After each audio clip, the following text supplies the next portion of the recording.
Bonjour à tous, allez, on poursuit notre exploration de l'histoire de la monnaie avec aujourd'hui l'ordre monétaire du Moyen Âge. On va s'intéresser à la renaissance des villes et du commerce en Europe après des siècles de repli. Et ce qui est fascinant, c'est que pour comprendre ce qui s'est passé en Europe, eh bien, il faut regarder ailleurs. Il faut tourner notre regard vers l'Est, vers l'Empire byzantin et le monde islamique. C'est là que se trouvait le véritable cœur battant de l'économie mondiale de l'époque. On a tous cette image en tête, n'est-ce pas ?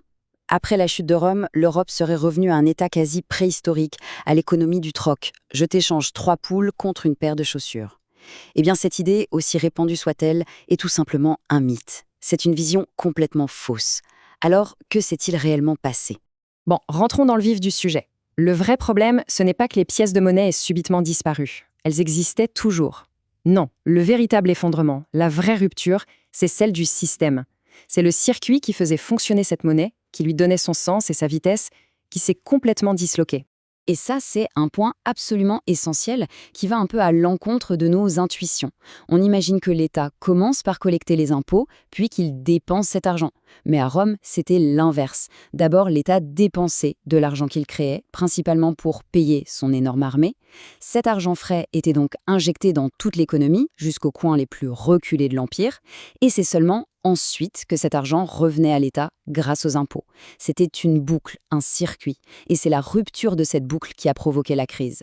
Sans ce grand circuit pour la faire tourner, la monnaie a perdu de son importance dans la vie de tous les jours en Europe de l'Ouest. L'économie s'est alors repliée sur elle-même, sur des logiques beaucoup plus locales. Les obligations féodales comme la corvée ou les paiements en nature, en récolte par exemple, sont devenues la norme. La monnaie n'avait pas disparu, non, mais elle était devenue secondaire. Ce qui nous amène à une question vraiment intéressante. Si toute cette connaissance, toute cette technologie monétaire et administrative romaine ne s'est pas juste évaporée, où est-ce qu'elle est passée ? Eh bien, pour trouver la réponse, il faut encore une fois regarder vers l'Est. C'est là-bas que l'héritage a non seulement survécu, mais qu'il a prospéré. Il a été précieusement gardé et même amélioré par les 2 superpuissances de l'époque.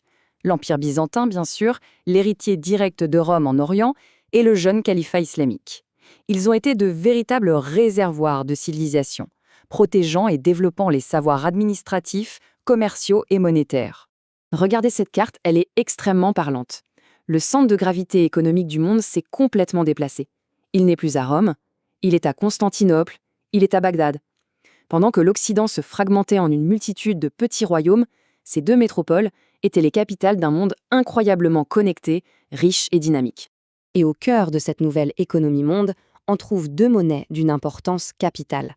À gauche, le nomismat d'or byzantin, un véritable pilier de stabilité, et à droite, le dinar d'or islamique, qui était, pour l'époque, une monnaie véritablement mondiale. Le nomismat, qu'on appelait aussi le solidus, était beaucoup plus qu'un simple morceau d'or. Sa stabilité était légendaire. Pendant des siècles, sa pureté et son poids sont restés quasiment inchangés. Et quel était le secret ? C'est que derrière cette pièce, il y avait un État byzantin puissant, avec une administration fiscale et militaire solide, directement héritée de Rome, qui garantissait sa valeur. C'était la monnaie de référence de tout le commerce en Méditerranée. Et puis, il y a le monde islamique. On dit souvent que son rôle a été celui d'un intermédiaire, d'un simple passeur de savoir.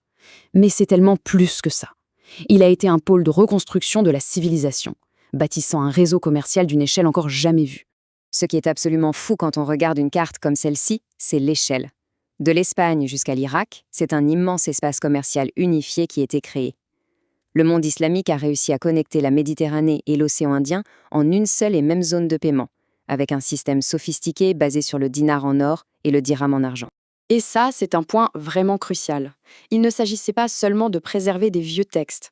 Les savants du monde islamique ont activement traduit, commenté et surtout critiqué les grandes œuvres grecques et romaines, d'Aristote à Euclide, qui tombaient dans l'oubli en Occident.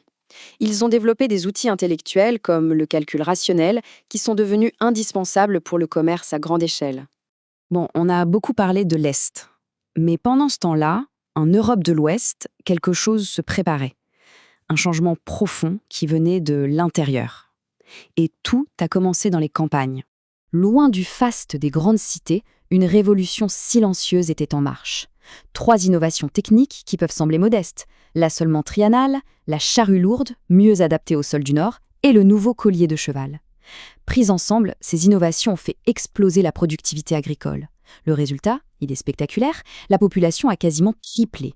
Et surtout, pour la première fois depuis l'Empire romain, l'Europe produisait un surplus agricole régulier et structurel.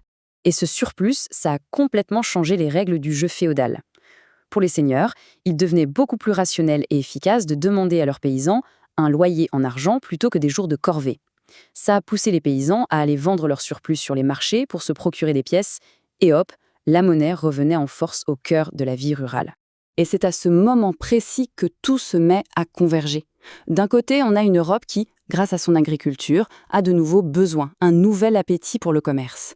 Et de l'autre, on a les systèmes monétaires et commerciaux très avancés de l'Est. Le moment de la grande reconnexion était arrivé. On peut voir toute la chaîne logique. Tout part du surplus agricole, ça permet de nourrir plus de monde, donc les villes et les marchés renaissent. Ces marchés en pleine croissance stimulent le grand commerce, encore accéléré par les croisades ou la découverte de nouvelles mines d'argent. Et la conséquence de tout ça, c'est une soif, une demande absolument énorme pour la monnaie.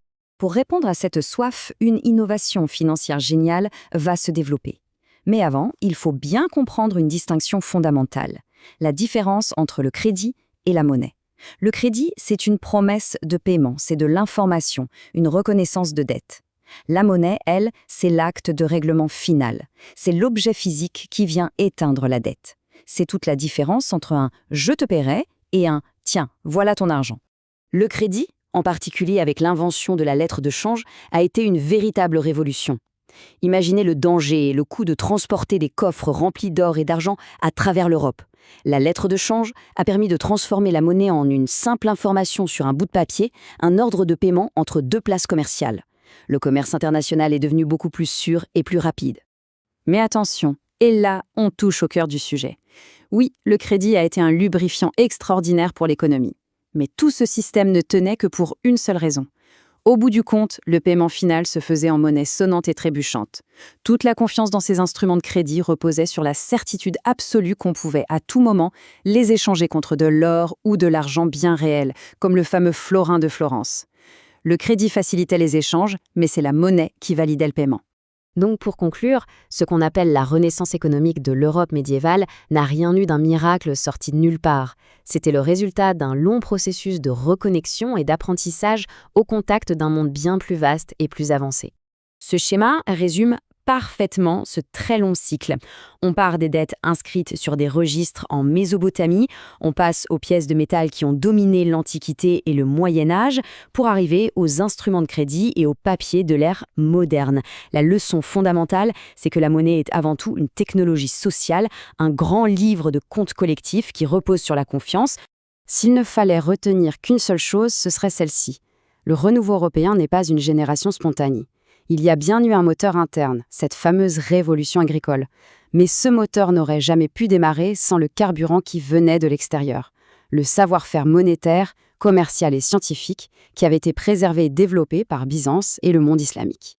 L'Europe se trouve donc à l'aube des grandes découvertes, avec des outils financiers et commerciaux déjà très performants. La scène est prête. La question qui se pose maintenant est: que va-t-il se passer quand des montagnes d'or et surtout d'argent venus du Nouveau Monde vont déferler sur ce système? C'est ce qu'on verra dans notre prochain épisode.